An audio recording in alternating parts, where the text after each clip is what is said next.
So last time we saw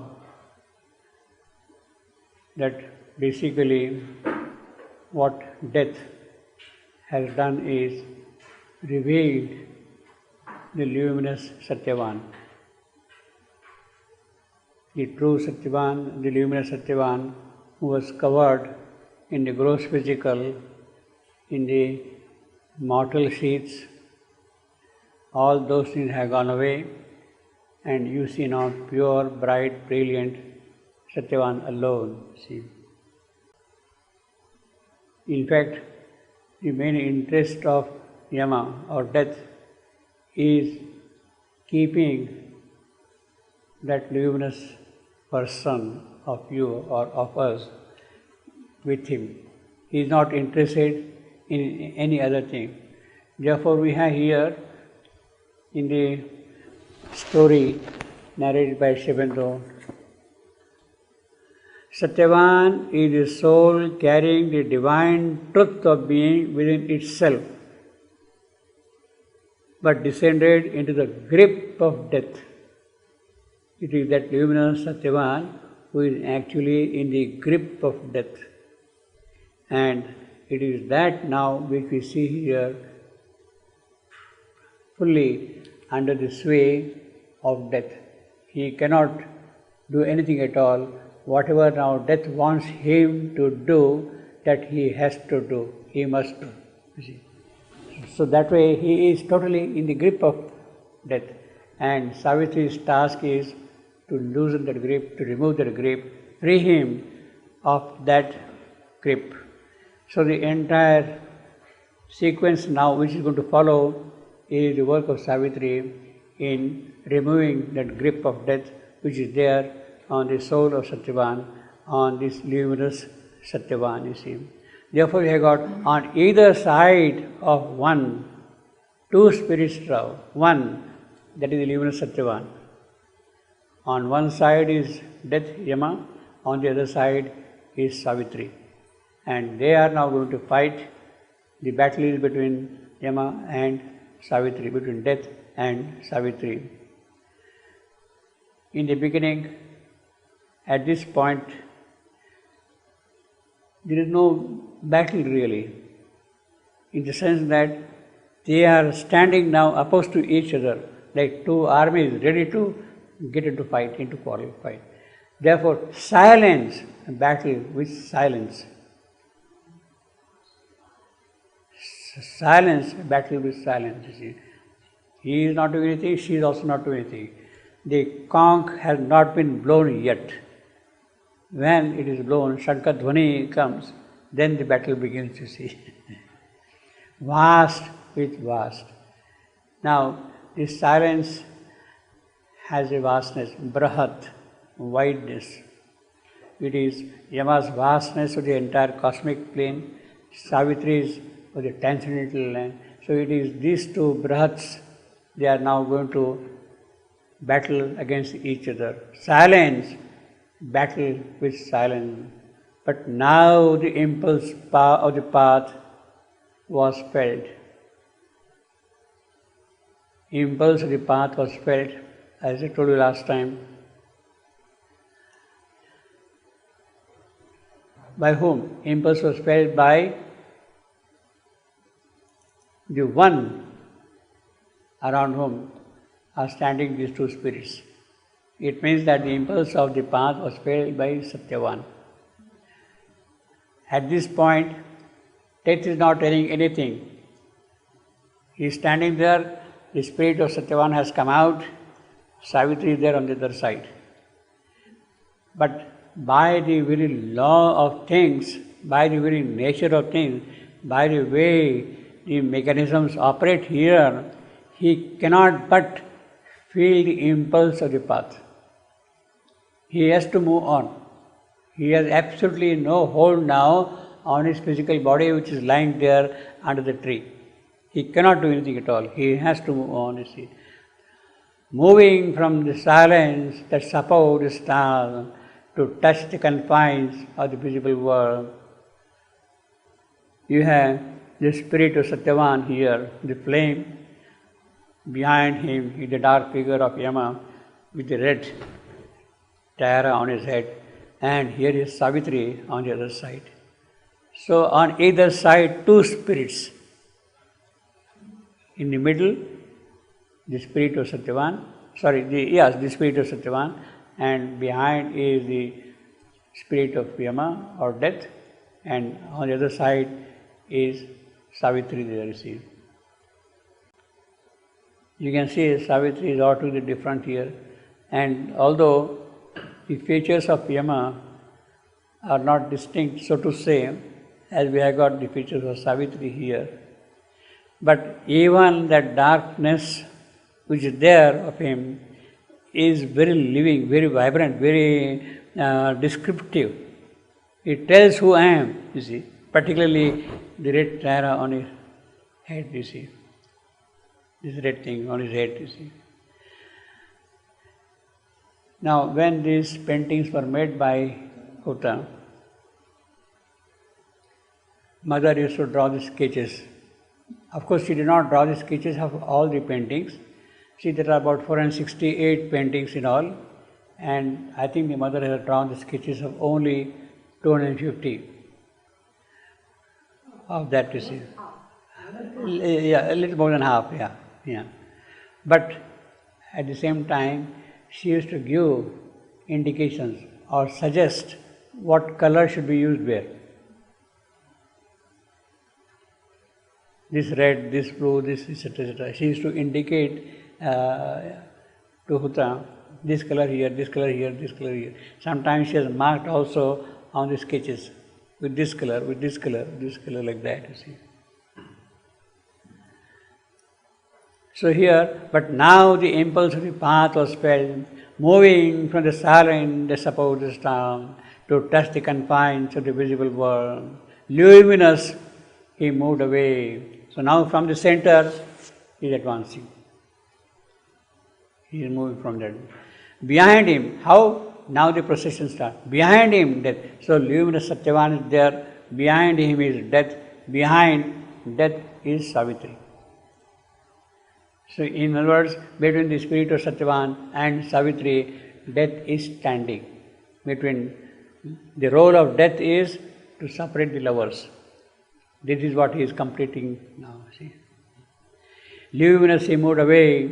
Behind him, death went slowly with his noiseless tread, as seen in dream fields. A shadowy horseman glides behind some wanderer from his voiceless home. And Savitri moved behind eternal death. Her mortal pace was equal with the gods. Her mortal pace was equal with the gods. God, that is, of course, Yama, death. She is moving along with him in that. Now, that is the great occult yogic siddhi of Savitri, that she can walk in the steps of the God. She can move behind him. She is not falling behind like that, you see. Wordless, she travelled in her lover's steps, planting her human feet where his had trod, into the perilous silences beyond. So where are they going? They are going into the perilous silences, into the black void they are entering now. That is the realm of Yama, of death. In the traditions, the realm of death is in the south, Dakshina is in the south. Yama's house is in the south. So for each god, there are different houses in different places. Yama's house in the south.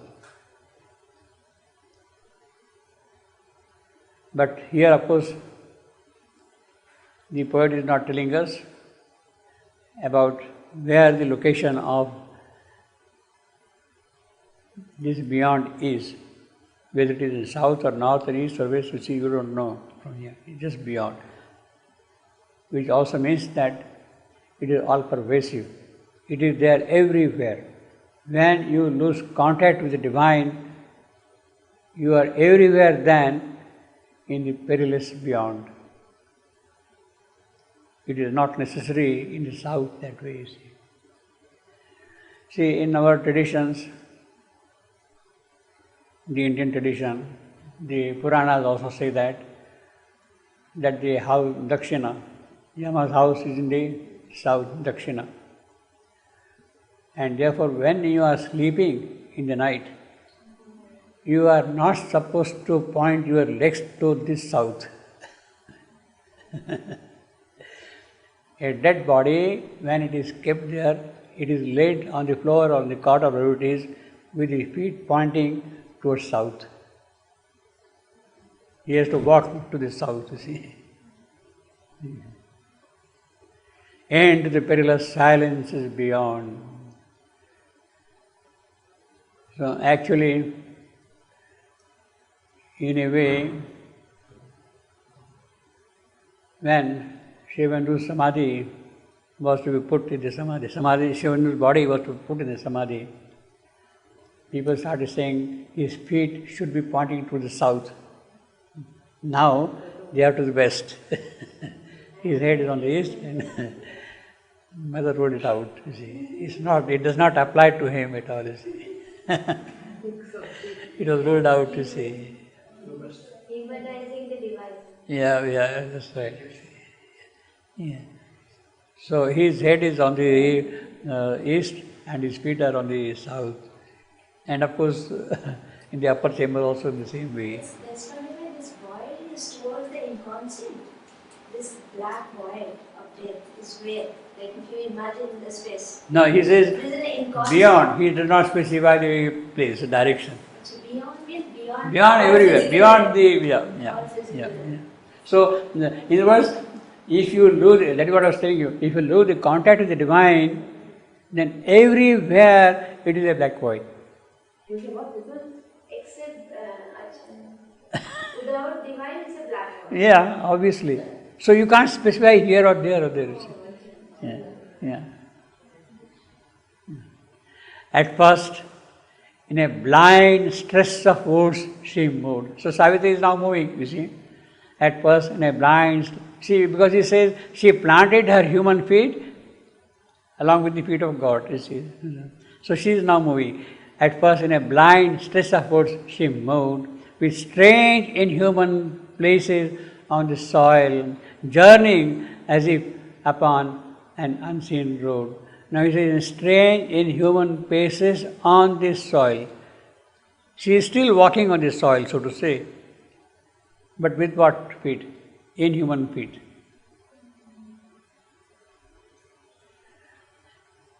Therefore, you have here blind stress of woods. Rather this phrase, stress of woods. Only a master who has a very, very thorough knowledge of English can use such a phrase. Stress of wood. What does it mean? Only Shivandu can use it, and most appropriate, you see. What does it mean? Okay, so I thought I was going to explain. See, in English there is also a phrase, stress of weather. You say stress of weather. For instance, the ship is there on the sea. Suddenly the weather has become bad. So, in that condition, what happens? The ship comes back to the shore. The weather, there is the stress of weather. Pressure, constraint, limitation, imposition of that. And therefore the ship comes back. An army is marching, it means it reaches a marshy land. It cannot move further at all. So there is a stress of the surroundings come back. Here it is a stress of wood. Means Savitri is coming out of her physical body. All these trees, branches, leaves, everything are as if kind of obstructing her passage. They are obstructing her passage, you see. Physically, she is of course a small person, but now everything around there, her physical now is experiencing kind of a pressure, obstruction of all those things there around, you see. The subtle body has widened so much that the presence of the physical objects is coming in the way of the movement. Only a master can write such a phrase, you see. Stress supports.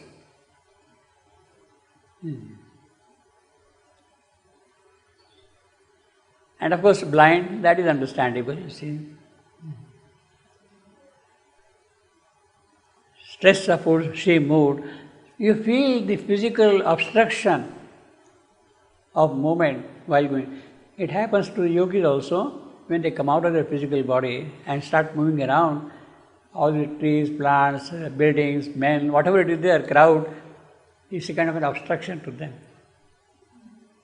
There's always something. It's never The physical body, the subtle body feels the pressure of all those things, obstruction. But there's always something. Yeah, but then, but still is there at this point, you see, at this point. So she is feeling that, you see, stress supports, she moved. Basically it means that the constraint which is put by the woods is coming in the way of her free movement. She would have liked to go and fly away like that, you see. It happens many times, people do yoga, they come out of their physical body. So, they really come out of the physical body, in the room is there, and from above they watch their body lying there below. And then they go from here to there like this, move around in the air like that, you see. But then they cannot go out of the room. The wall is there to obstruct their going out of the room, you see. So that's an experience, you see. It happens. So the stress supports she moved. In other words, see the occult details with which every little aspect is presented here. With strange, inhuman paces, inhuman. Again, another difficult word. Paces, of course, we can say. Strange, we can understand. Paces, inhuman. Now, inhuman is not unhuman. There is a difference between unhuman and inhuman, you see. Essentially, what it means that inhuman means which is not human. Normally, when you say inhuman, it means cruel, harsh, difficult, you see, that kind of a thing, inhuman. It is not that sense. Inhuman means which is not human. Here, the sense is which is not human.